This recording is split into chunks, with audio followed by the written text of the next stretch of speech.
If you were to draw like a graph, right, and draw a curve like this, and this was the music market. That's obviously not a very good illustration, but this, but between here and the curve, that's the music market. If you were to draw a line like that, that top half is what the major labels focus on.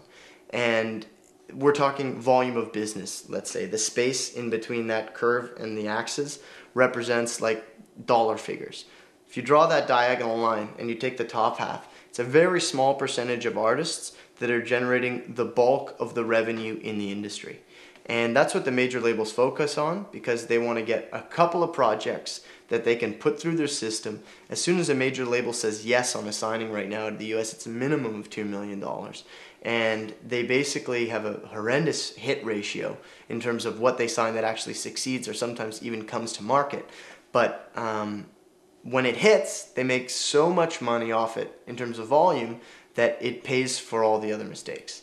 Well, the profit margin of those types of artists, the return on investment, is relatively small by comparison to indie artists, for example. But the volume of sales that you can make is such that even if you're making only $1 a record, let's say when you sell 10 million records, that's $10 million. On an indie artist, you may be making $3 or $4 a record, but you put out a Death from Above record, and it's going to be really hard to sell more than a couple of 100,000 units, especially as an indie. So the return on investment is really significant in terms of percentage, but there's a ceiling on the volume, which makes it really less interesting for a major because of how they're set up. They prefer a few projects that are going to make millions and millions of sales than to trying to monetize a slew of little projects that could be more profitable on a project-by-project basis, but you'd have to do thousands of them to get up to the same sort of level of revenues that you can achieve when focusing on the Nickelbacks and Sum 41s and Avril Lavignes of the world. That made a lot of sense in the old world, but right now if you talk to Google, for example, they'll tell you it's all about the long tail. The fact of the matter is, the niche market artists that are way more profitable on a return on investment standpoint are actually just as big a market in terms of potential dollar sales as the rest, except there were no channels through which to expose that music to these people effectively to actually monetize a niche. But a niche on a worldwide level can be huge. And as the online environment continues to develop for music and the ability to make records inexpensively, to distribute them around the world and make them available, including through major storefronts like iTunes, online without having to go through a physical distributor, and without having, even if you have a physical distributor, the problem of getting into retail. Because if you look at an HMV lately, or go to a Tower Records, look today, how much of that space in that store, which hasn't grown in the last 10 years, is now devoted to DVDs. The real estate, the square footage for every store available for music is shrinking consistently. These music stores are turning into entertainment software retailers. They're already selling DVDs. They're talking about selling video games. And they want to diversify out of just music because sales are declining and the profit margins are slimming.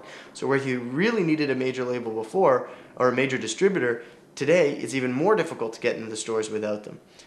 Which makes the plight of these niche artists or the independent artists that aren't moving a lot of product really, really grim in a physical bricks and mortar world. But online, that goes away. You can make records less expensively. You can distribute them, not just make them available, but actually make them available through a destination, an online destination like iTunes, instantaneously with no problems. You can market them virally in really inexpensive ways. And on that level, potentially these niche markets in the long tail is a huge future market. And so we do want to focus on those types of artists as well.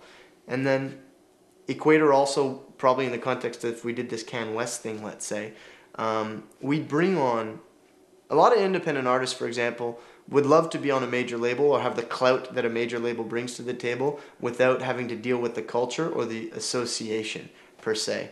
So one of the things that we want to try and build underneath this Equator personality is an infrastructure that brings to the table a lot of the advantages that a major label used to or would have in a past context.